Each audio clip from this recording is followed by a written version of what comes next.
Architectural Builder Supply is pleased to present you with this recording of the technical question that is listed in the title of this video.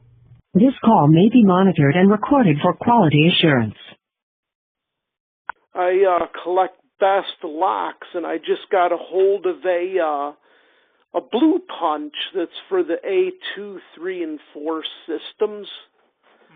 Couldn't be and for all I three noticed of those. It's got code bars for all three of them. Oh, okay, yeah, if you've got all the code bars, sure. Well, I noticed something very peculiar about it. Have you ever seen an 8-bitted best key in your life? I do have a fragment of a memory that there is an 8-chambered application, or there is a blank that requires that longer key blank. It might. That's for the hotel. That's for the 9-1B padlocks. That's Oh, maybe. Okay. It's got an armored face over the core, and that requires a longer key blank. Okay. For those keys. But okay. my A2 punch, I can actually cut 8 cuts in it. I was wondering if yours do that. I don't know. I've got a Blue Punch. I've never thought about it. We cut 7-pin on it all the time, and it has obviously a movement after the 7-pin, which may or may not permit a proper spaced 8th cut. Well, I farted around, and I did one because I just got the machine yesterday, and I find it pretty odd that it would cut 8-bitted keys. Why? I mean, if Best has an application that calls for it, why would Pro Lok, make a tool that couldn't do the entire system? Oh, because I have never seen. I've collected best lock cores, logo locks, and patent cores since I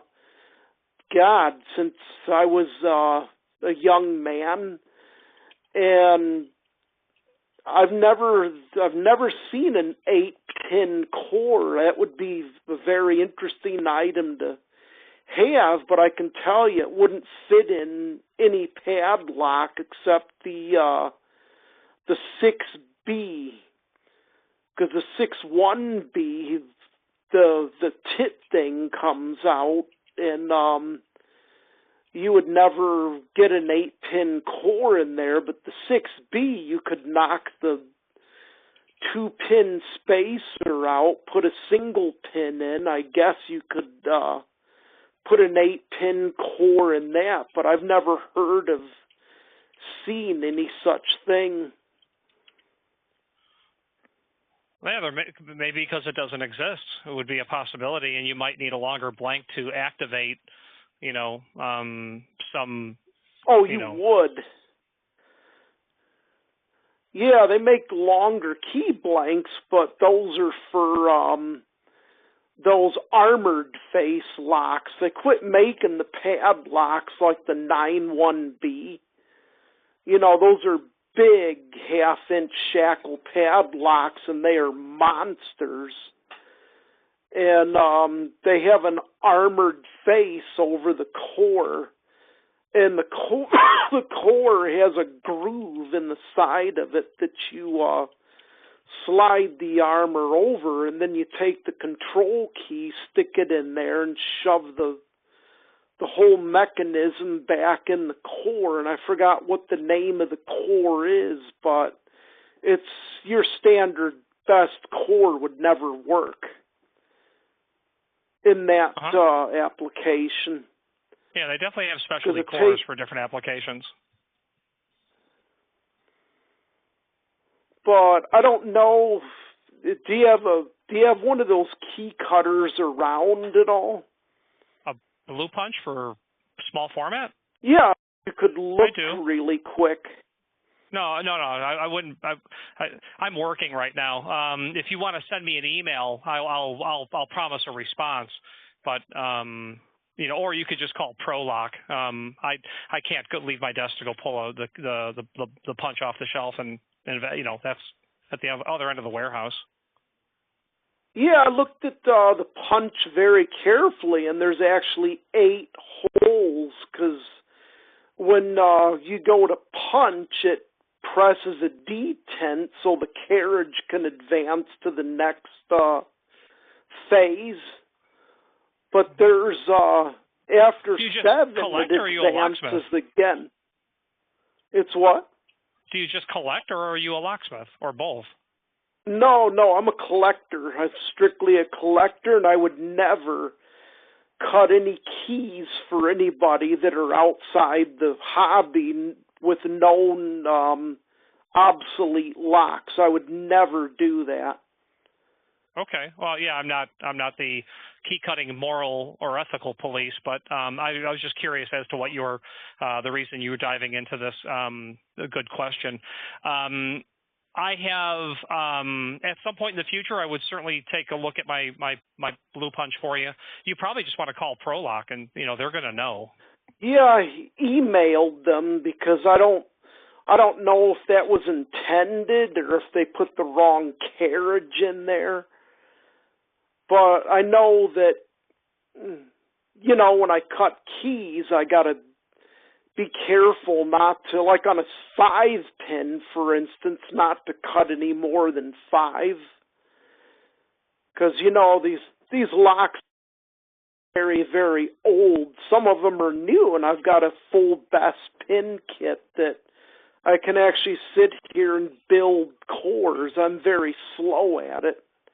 I probably would make a very poor locksmith, but I've got the formulas, and for the A2 system, the maximum stack is 23. No, and I really like my... That's not the correct way to call that. The pin stack must equal 23. No more, no less. It's not a maximum. Yeah, it has to be 23. I always count them up on a calculator and stuff to be sure that things correct before I pin up a core. But it's a fascinating hobby, and I've got cores that have July 21st patent dates on them, but they're not like the one that I pulled up on your website. They're a core that would fit in a modern lock, but they have a patent date on them, and one of them has universal around the top of it. And we're probably talking some pretty old stuff, aren't we? I don't know. I would not be a great resource in terms of the, early 19th or early 20th and mid 20th century history of best. So I would not be I could not cite something. I know that the first patent was 1921, but that is not the exact cylinder that is used today. That patent came later, a number of years later. But what blew my mind is I've got a Standard Oil lock and a couple of other locks, Lawrence Warehouse, the caps that you pop in, those cores for the springs. I use a Lab Annex capping block, and it works beautifully. But you have to use a plastic mallet. And the caps are Bakelite in some of my cores. Okay. They're not brass. They're actually Bakelite. Have you ever seen that? I haven't. No, I've only seen some brass. I don't individually cap when I can help it. I would use a spring cover like Falcon. Oh yeah, I've got some of those in my collection too. Some of the very old Falcon ones and some of the new ones. Do you have any master? There was a guy named what? Do you have any master ring? No. Oh, No, well, I okay. strictly collect IC cores, IC core applicable locks. I think Well, Yale's the funniest one I've ever seen. There's not hold on. much you can do with it. If you're collecting interchangeable core small format, it would be bad form for you to patently ignore what gave birth to what you collect, and that's the master ring. You'll want to investigate P.F. Corbin and master ring. That patent was about 1899, and it was really they were really picking up some steam with sales, and before World War I, most certainly. So the cylinder technology that you're fascinated with, you must study master ring, because that's where that came from. And that's not my opinion. Those are the words of, certified master locksmiths who write, books on the subject matter. So you'd love that too, because the concept is obviously where it came from. I'll have to look that up. I've actually seen in some of the Corbin and Russwin cylinders that I've actually seen at lock shows. I've seen there's ball bearings in the bottom of them. Yeah, and if you look at that early Best patent, they have ball bearings as well. Do you know why they put ball bearings there? Yes, that's exact. So that it doesn't wear. Yeah, material science in 1905 isn't what we have today, or even in 1955. So they did that so that the keys were not wearing out, because the German silver that they were making them from, they did not have the same ability to make tumblers out of that. So yeah, the stuff would wear out. And from what I've read, after about the 1950s, you would not see any more ball bearings at all, even though you can still buy them and use them today. You can still pin your cylinders using ball bearings if you want to. My gosh. Because I think a lot of people went on the cheap, because I'm seeing a metal, and I think Yale started it all, but they use a metal called zinc now in a lot of stuff, and I don't think that's a good metal for locks. Many people use zinc. It's I know. I can't think of any Yale. I mean, maybe the cylinder shell is made of zinc. I'm not sure. Anything grade 1 or grade 2, I'm sure, is going to be made of brass. But, residential locks will always be zinc, sure. Yes, I actually have Best locks on my house that I got from Best Lock Company back in 1987. And then it became more and more of a fascination. Then I learned how to pin cores, and within the last 5-6 years, I bought like a pin kit. They have an lab pin kit that's got all Best original pins in it. I think they call it the institutional wedge. Okay. And they're all, and Lab makes Best pins, but very sadly, Dormacaba bought them out, and they're no longer an American company. Who are you referring to? Dormacaba, they bought Best out, and they're no longer an American company. And my locksmith, Anderson Lock, told me that the quality of Best is going to be going down since they bought them, which really saddens me. Well, that was 10 years ago, what you're talking about. No, it was in the last Best all year. The time, and their quality is exceptional. And it's not degraded at all. I don't do a lot of Best, but in my opinion, they make the finest grade 1 cylindrical lock on the market. I wouldn't walk away. I wouldn't count them out just yet. That's for sure.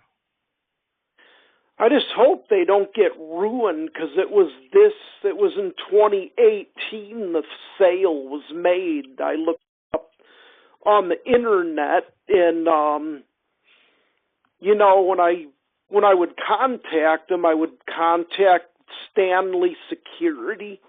And that's now what it's happened 10 years ago. Dorma. Yeah, it's Dormacaba, and they've got Precision, Best, Stanley hinges, Stanley commercial hardware.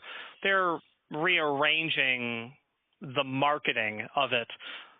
Stanley hinges are not going to be known as Stanley hinges anymore. I think they're going to call them best hinges, which is strange to me. But yeah, if the accusation is quality has declined, I've not seen it in anything that I've touched. I hope it doesn't. I hope it doesn't, because I've sure seen Schlage decline over the years, and they were my all-time. Residential. They used to. Oh well. They used to be made very well. Yeah. And in the 50s, Yale started with that zinc crap. In fact, I've got a Yale rim cylinder that's all zinc, but to my shock, when I took it apart, there's mushroomed and spooled pins in there, and why would that be shocking? I took one apart because nobody uses those anymore in residential locks, except Schlage just started again.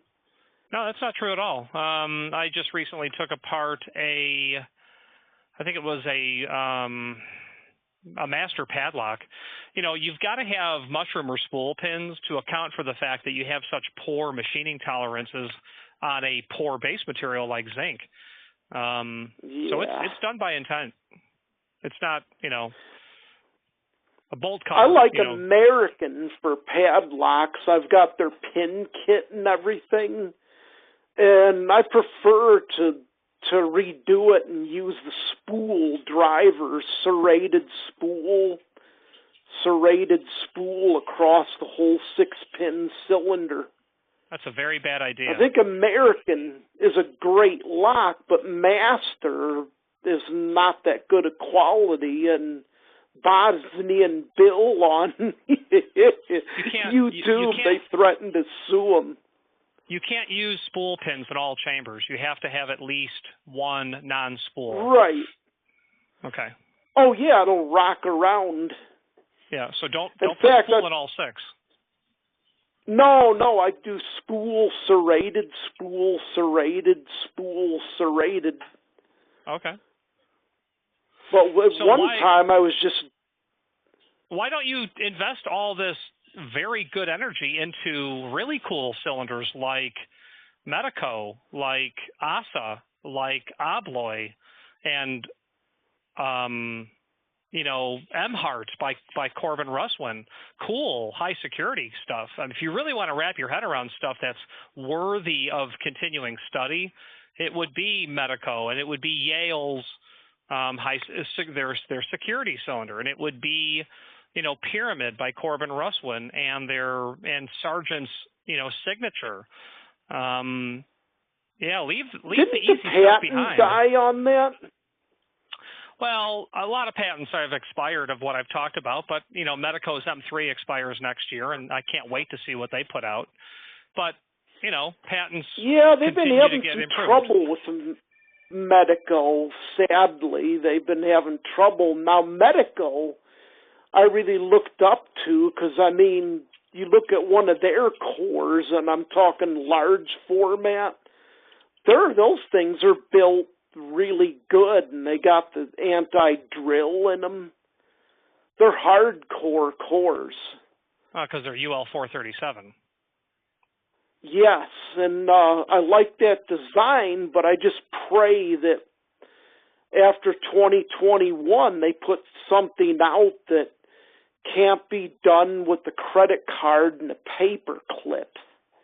Have you ever heard of such a thing compromising a Medico 32 series UL 437 cylinder? I've never heard that. I've seen it on YouTube. Right, then. Right. So, yeah, I've seen a lot of things online, too.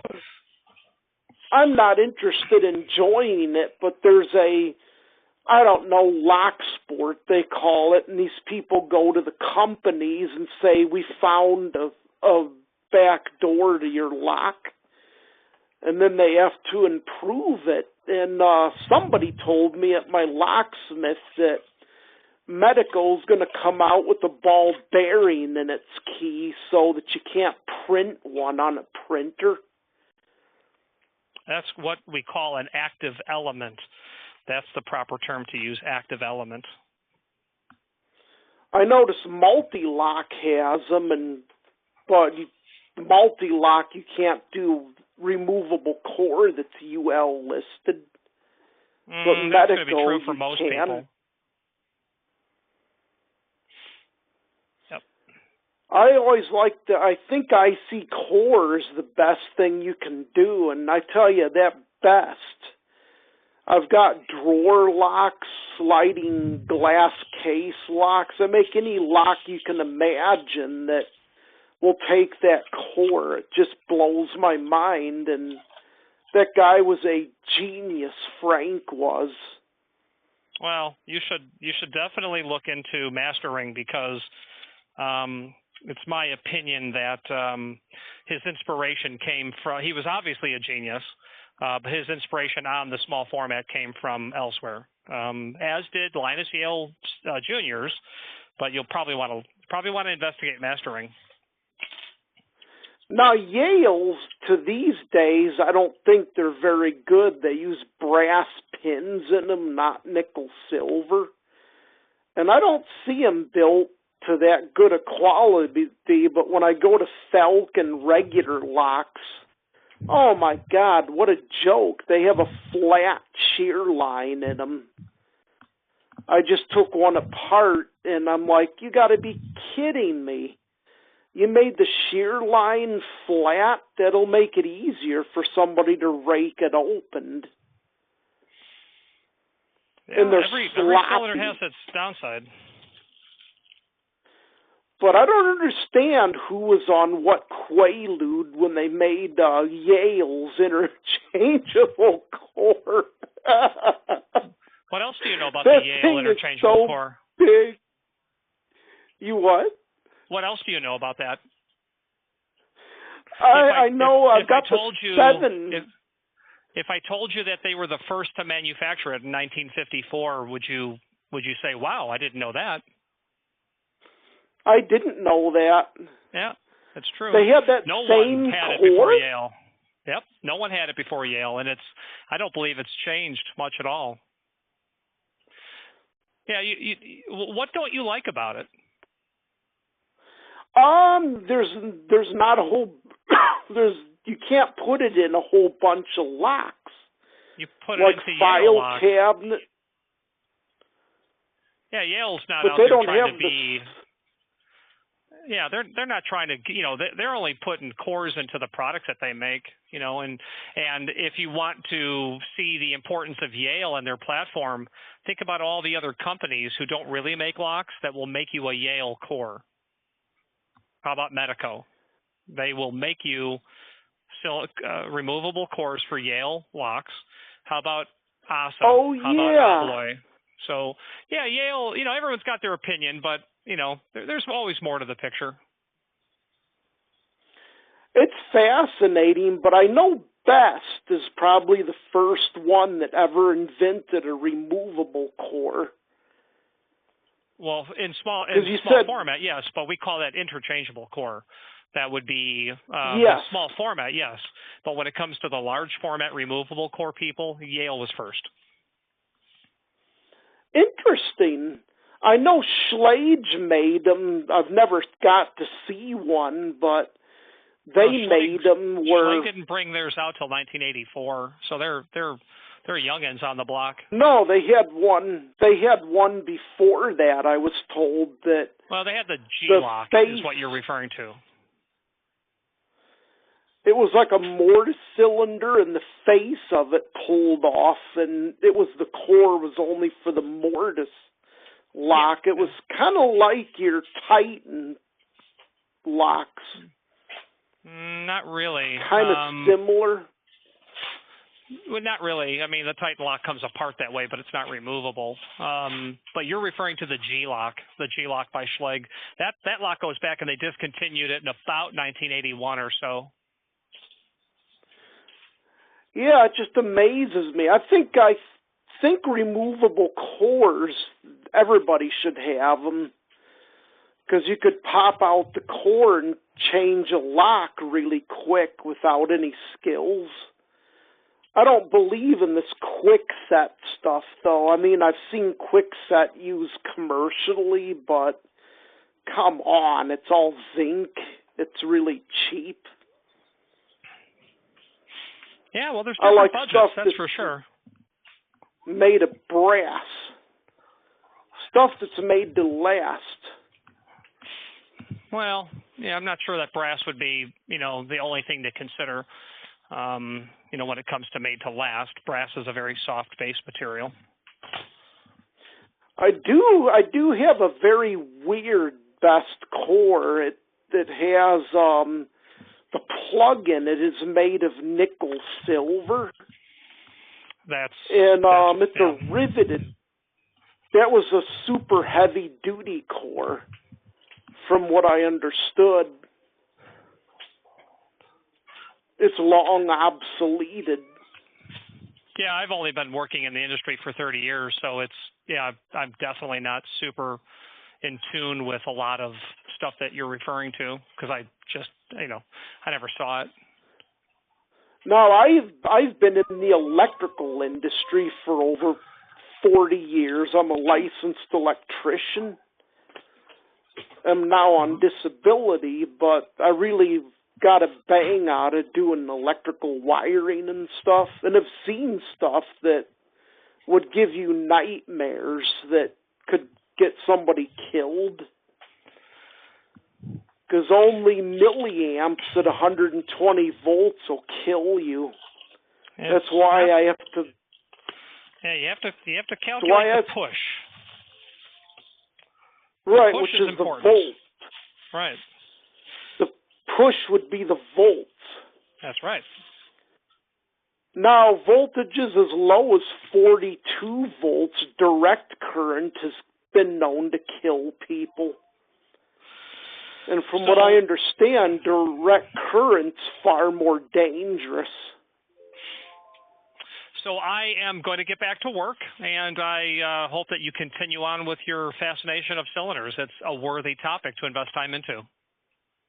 It is interesting, but I wanted to give you a little warning. I saw somebody told me that the N95 mask and the cloth masks are worthless. The COVID molecule is 3 microns or something. Okay. All right, sir. And thank you very much for calling. Thank you. Architectural Builders Supply hopes you have enjoyed this program.